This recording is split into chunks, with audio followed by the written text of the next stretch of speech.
وہ کافی خوش نظر آ رہے ہیں کہ چونکہ ان کو ایک کشادہ بیٹھنے کے لیے ایک سفر کے لیے ایک عمدہ سا جگہ مل رہا ہے، تو وہ کافی خوش ہیں اس سے کہ چلو پرانے بسوں سے چھٹکارا ملا اور نئی بسیں چل رہی ہیں. اور چلیں جی، یہ ہم ریلیٹ کر سکتے ہیں نا کراچی والے، تو اس لیے ہمیں بڑی خوشی بھی ہو رہی ہے. عبداللہ تھینک یو سو مچ. اور اب یہ ترقی ہونی چاہیے، عوام جب ٹیکس دیتے ہیں تو ان کے ٹیکس کا پیسہ ان کی خدمت میں لگنا چاہیے، اور یہ ڈیزرو کرتے ہیں. ہم تو سنس ہم بھی اگر جب کراچی میں ڈبل ڈیکر بس کے سے لطف اندوز ہو رہے ہیں، انٹرٹین ہو رہے ہیں، تو اچھی بات ہے. پھر کوئٹہ کے شہری بھی ہوں پنک بسز سے. اچھا جی، کچھ معاملات ایسے ہیں جس میں ہمیں بھی اپنی ذمہ داری نبھانی ہوتی ہے، لیکن ہمارے یہاں یہ کلچر نہیں ہے. اگر آپ کو کسی چیز میں کوئی ایشو آ رہا ہے، لوگ اس کو ایڈجسٹ کر لیتے ہیں دوسرے طریقے، اور کراچی کی زبان میں جگاڑ نکال لیتے ہیں، لیکن شکایت نہیں کرتے. شکایت کرنے کا طریقہ شور مچانا نہیں ہوتا. آپ فون کال کر سکتے ہیں کسٹمر سروس کو، آپ ان کو ای میل کر سکتے ہیں، آپ خط لکھ سکتے ہیں. اور اگر بہت سارے شہری ایک ہی جیسی کمپلین کریں تو وہ ایڈریس بھی ہوتا ہے. لیکن یہ ایک بہت ہی دیرینہ مسئلہ تھا، اور وہ ہے بزرگ افراد سے متعلق، خاص طور پہ کیونکہ ود ایج جو آپ کے فنگر پرنٹس ہوتے ہیں وہ بلر ہونا شروع ہو جاتے ہیں، وہ غائب ہونا شروع ہو جاتے ہیں، تو بایو میٹرک میں اس کی تصدیق نہیں ہو پاتی. ایسے میں کیا ہوتا ہے، بار بار ان بزرگ شہریوں کو زحمت دی جاتی ہے، بینک بلایا جاتا ہے، اور ان کے لیے یہ بڑا مشکل مرحلہ ہوتا ہے. جو پینشنرز کے لیے تو خاص طور پر پینشنرز کے لیے بڑا مسئلہ ہوتا ہے، کیونکہ ظاہر ان کے فنگر پرنٹس نہیں آ رہے. اب نادرا نے جی اس کا ایک حل نکالا ہے. وہ کیا حل ہے جی؟ وہ حل میں آپ کو بتاتا ہوں. حل یہ ہے کہ نادرا کے نئے پائلٹ منصوبوں سے متعلق انہوں نے ایک پائلٹ منصوبہ نکالا ہے. اب جس میں ہوگا کیا، اس میں جو جس طرح آپ کو بتا رہے ہیں کہ جو چہرہ ہے، ایک تو وہ فیس آئیڈینٹیفیکیشن ہوگی اس کی، دوسرا گمشدہ شناختی کارڈ کا ری پرنٹ یا تجدید منتخب جو ہے وہ فرینچائزر سے ممکن ہو سکے گی. نادرا نے ڈیجیٹل میدان میں بہت تیزی سے کام کیا ہے، اور اب نادرا سینٹرز جانے اور طویل قطار میں کھڑے ہونے کی آپ کو کوئی ضرورت نہیں ہے. تو وہ جو فنگر پرنٹ والا سسٹم تھا، اب وہ نادرا نے اس کو مزید موڈیفائی کر کے اب فیس ریکگنیشن ٹیکنالوجی لے آئی گئی ہے تاکہ فیس ریکگنائز کر لیا. تو ہم یہ ذرا جاننا چاہیں گے کہ کیا فنگر پرنٹس اور فیس کی بایو میٹرک دونوں ساتھ ساتھ چلیں گے یا اسپیسیفک ہے ٹو سرٹن ایج گروپ. بات کر لیتے ہیں نادرا کے نئے پائلٹ منصوبوں سے متعلق. ترجمان NADRA Syed Shabahat Ali, thank you so much Shabahat join کرنے کے لیے. سب سے پہلے تو بتائیے گا کہ کیا چینجز آ رہے ہیں، اور یہ جو بایو میٹرک فیس کے ذریعے ہونی ہے یہ کن کن پر اپلائی ہوگی، اور یہ کس طرح یہ پروسیس ہوگا، ذرا یہ بتائیے گا. جی السلام علیکم. پروگرام میں مدعو کرنے کا بہت شکریہ. آپ سے جب پچھلی مرتبہ گفتگو ہوئی تھی، میں آپ کے اسٹوڈیو میں مدعو تھا. اس وقت میں نے بتایا تھا کہ نادرا اس حوالے سے بڑی فکر مند رہتی ہے کہ جو لوگ ہمارے سینٹرز کے اوپر بہت زیادہ رش بنتا ہے، اس رش کی مینجمنٹ ہمارے لیے بڑا ضروری ہے، اور ہم نے ٹیکنالوجی کے استعمال سے اس کو کاؤنٹر کرنے کا فیصلہ کیا. میں نے بات کی تھی پاک آئیڈینٹی ایپلیکیشن کے حوالے سے، جو وہ تمام سہولیات دیتی ہے جو کہ آپ کو نادرا کے سینٹر سے ملتی ہے. اچھا، اب صورتحال یہ ہے کہ جو لوگ سینٹرز پہ آ رہے ہیں ان کو تو ہم مینج کر سکتے ہیں، اور ان کے لیے ہم سہولیات اپنی اپلیکیشن پہ بھی دے رہے ہیں. لیکن بہت سے ایسے ادارے ہیں جہاں پر آپ جاتے ہیں تو آپ کو اپنے فنگر پرنٹس کے ذریعے اپنے آپ کو ریکگنائز کروانا ہوتا ہے، اور وہ فنگر پرنٹس میچ کیے جاتے ہیں. بینکس ہو گئے فار انسٹنس، آپ نے کوئی پلاٹ خریدنا بیچنا ہے، آپ نے گاڑی خریدنی بیچنی ہے، آپ کو آپ کے CNIC کے اگینسٹ ایک مرتبہ ویریفائی کیا جاتا ہے ود فنگر پرنٹس، اور وہ لائیو میچ کیے جاتے ہیں ود نادرا.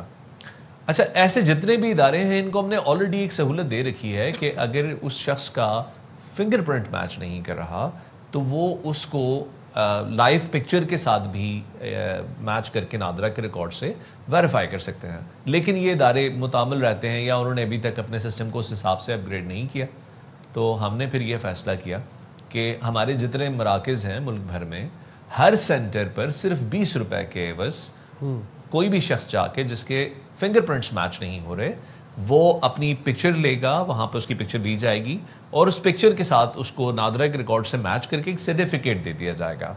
یہ سرٹیفکیٹ ویسے ہی کارآمد تصور کیا جائے گا جیسے کہ آپ کے فنگر پرنٹس میچ ہو گئے ہیں. اچھا، یہ بتائیے گا اگر فار انسٹنس ایک سم نکالی جاتی ہے ایک بزرگ کے لیے تو اس کا کیا پروسیجر ہوگا، ذرا وہ بھی ہمیں ذرا ایلیبریٹ کیجیے گا. وہ تو ایکٹیویٹ یا انگوٹھے سے ہوتی ہے سم. سائم، میں نے آپ کو عرض کیا کہ ہر وہ جگہ جہاں پر ایک شہری کو پہچانا جا رہا ہے ود ہز بایو میٹرک، اس کا مطلب یہ ہے کہ وہاں پر جو بھی فرینچائز ہے یا جو بھی وہ شاپ ہے یا بینک ہے یا کوئی بھی آؤٹ لیٹ ہے، وہ جو